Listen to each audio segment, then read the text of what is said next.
No one noticed Daniel Crow when he was young. That was the first thing he learned about the world.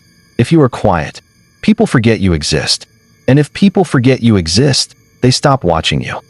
Daniel grew up in a narrow, collapsing house at the edge of a shrinking industrial town in Pennsylvania.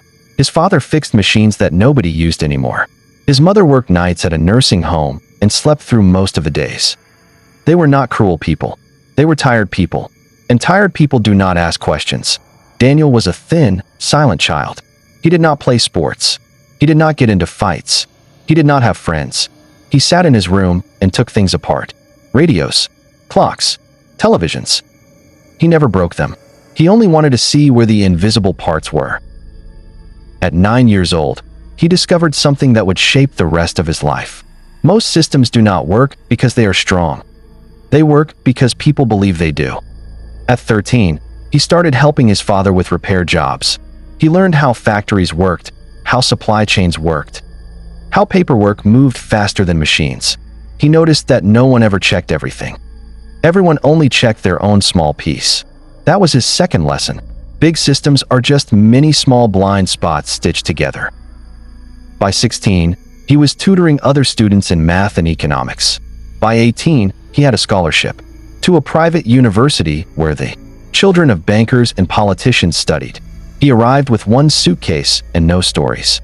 He watched them carefully. They talked about money the way priests talk about God. Something invisible, something powerful, something you only questioned in private. Daniel did not worship it. He studied it. In his second year, he met Professor Harold Bennett. Bennett taught corporate structures and financial systems. He had the gentle voice of a man who had never needed to raise it. Bennett once said something Daniel never forgot. Most fraud doesn't come from criminals. It comes from people who are already inside. That sentence unlocked something. Daniel stopped asking how money was made. He started asking how it was moved. After graduation, Daniel did not join a bank. He did not join a hedge fund. He joined a mid-sized logistics accounting firm in New Jersey that nobody had ever heard of. The company managed payments between manufacturers, shipping companies, and suppliers. Millions passed through their systems every day. No one looked at the whole picture. Daniel did. He worked late. He asked quiet questions. He fixed small errors no one else noticed. Within 3 years, he was promoted twice. Within 5, he was running internal auditing. That's when he saw the first gap. A transfer that went nowhere. A holding company that didn't seem to hold anything. He followed it. It led to another company. Then another. Then 3 more. All of them owned by something called Aurelian Group. Aurelian had no public offices, no products, no real employees. Daniel tried to research it. He found almost nothing. That should have scared him. It didn't.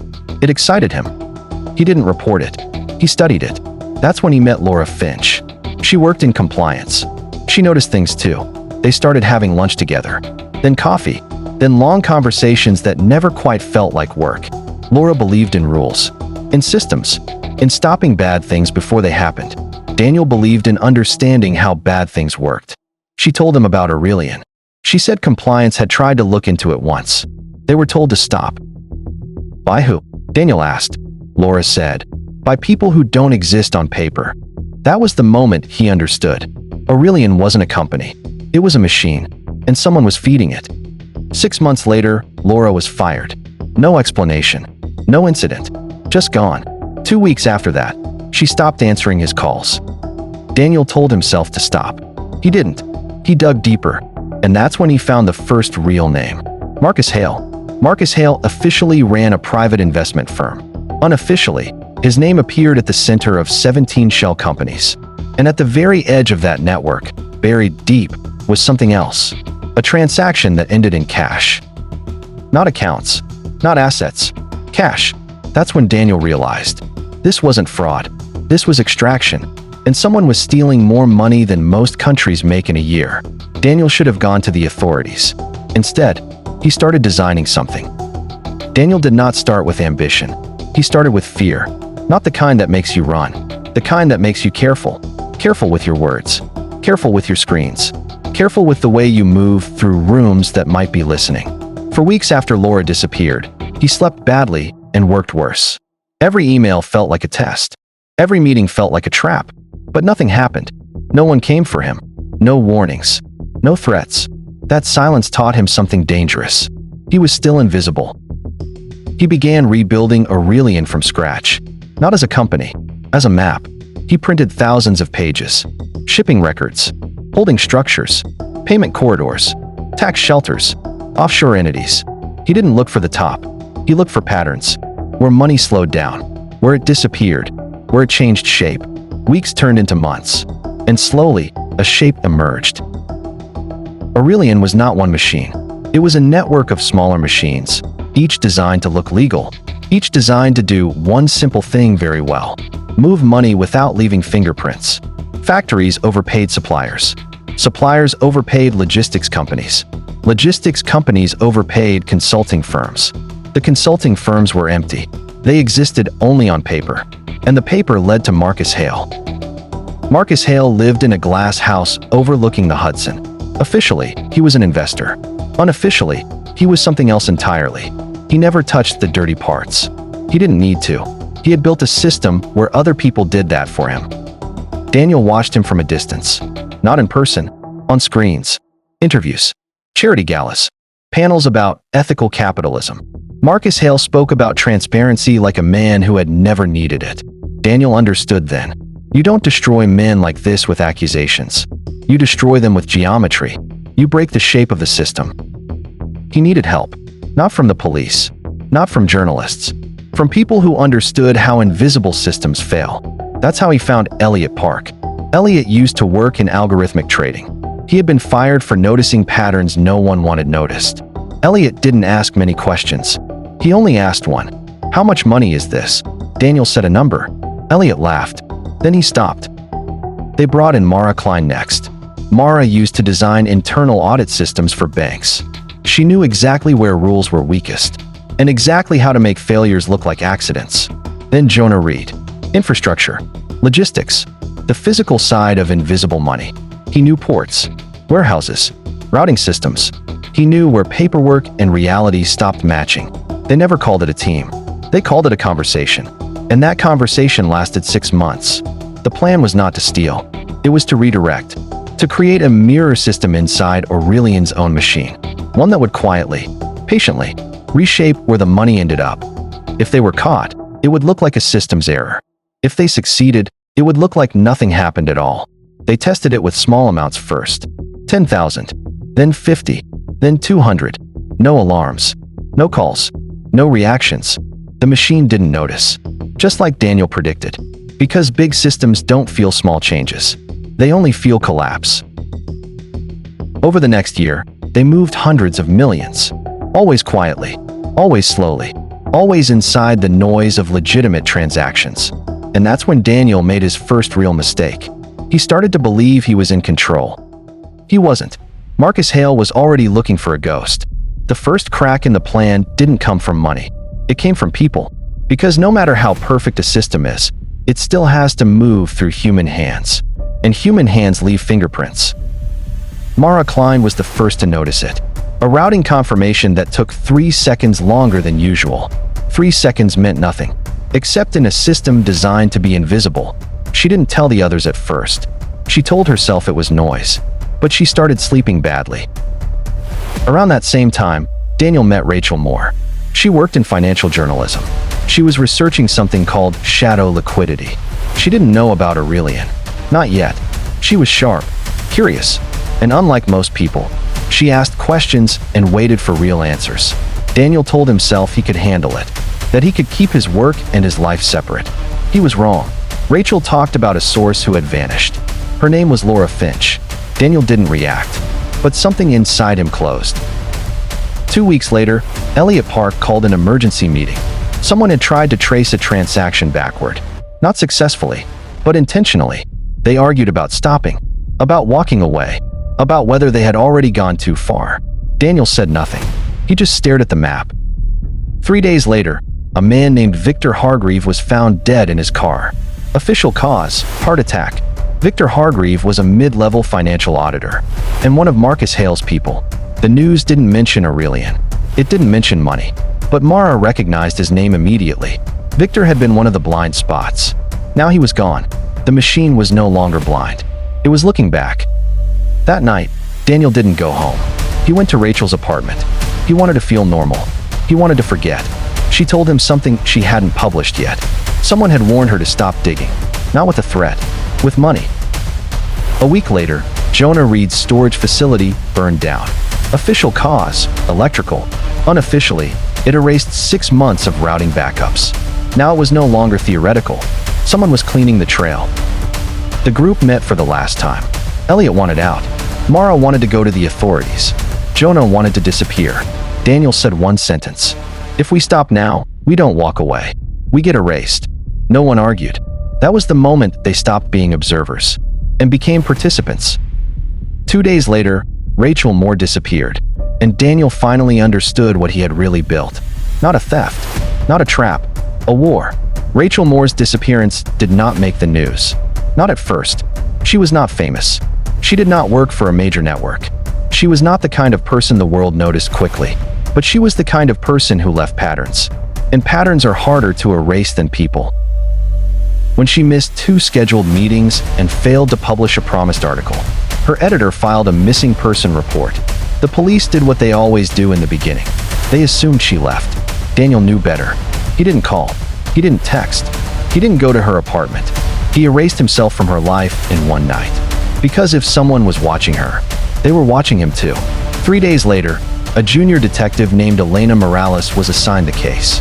She had a reputation for 2 things. She didn't like coincidences, and she didn't like being told something was probably nothing. She noticed something small. Rachel's last 3 calls weren't to family. They were to the same number, a prepaid phone. The number went nowhere, but the cell tower didn't. Meanwhile, Marcus Hale was also noticing patterns. Small ones, disappearing redundancies, delayed confirmations, money arriving where it shouldn't. Nothing that could be proven, everything that could be felt. He didn't ask his lawyers. He asked his security director, a man named Peter Locke. Locke didn't solve problems. He removed them. Locke started where all real investigations start. Not with numbers, with people.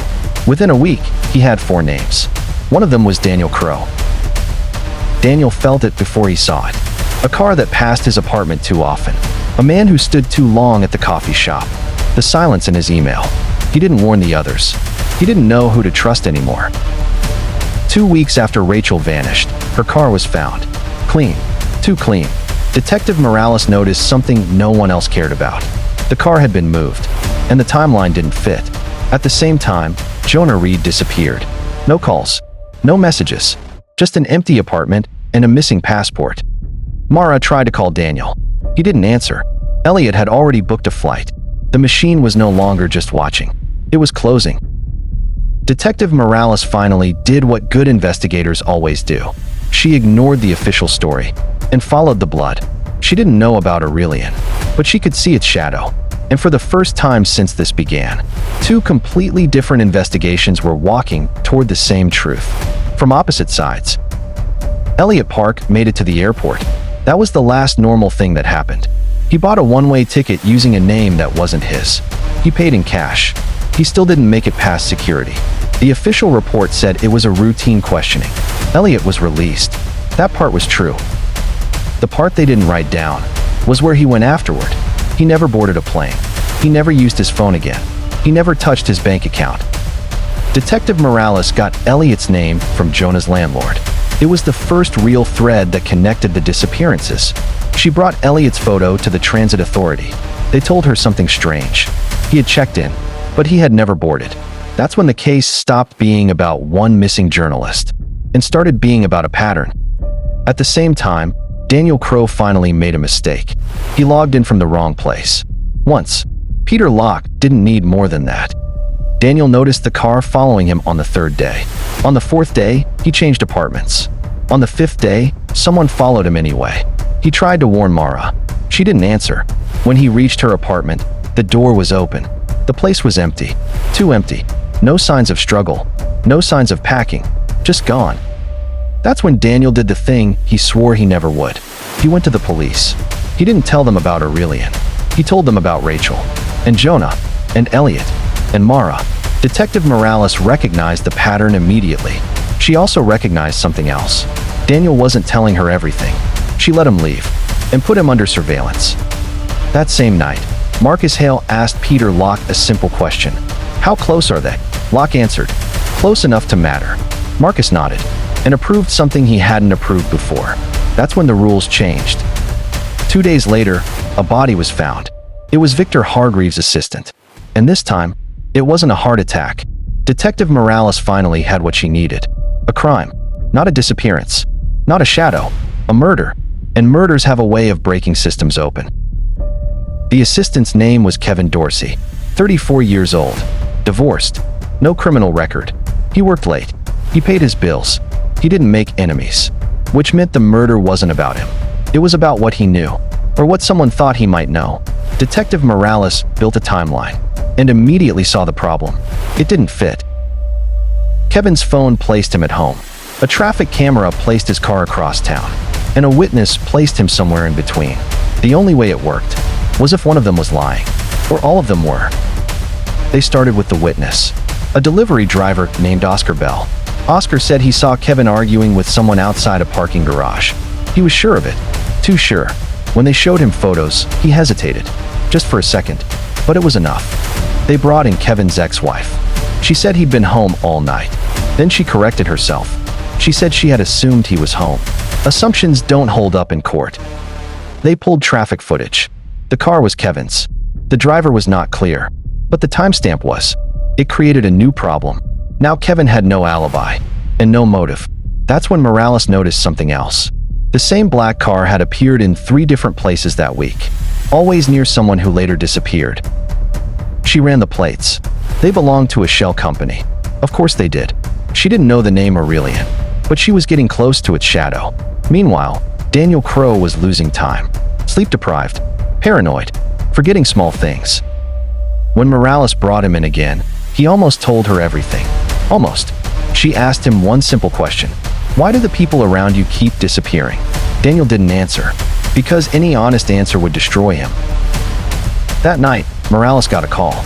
They had found Jonah Reed's car in a river. Jonah was still inside, and now the case had 2 bodies, and a timeline that made even less sense. Someone wasn't just cleaning up. They were rewriting the story. But the truth about who really controlled the money and where it came from was far darker than anyone imagined. And when they finally uncovered it, it changed everything. Part 2 of this story continues on Sunday.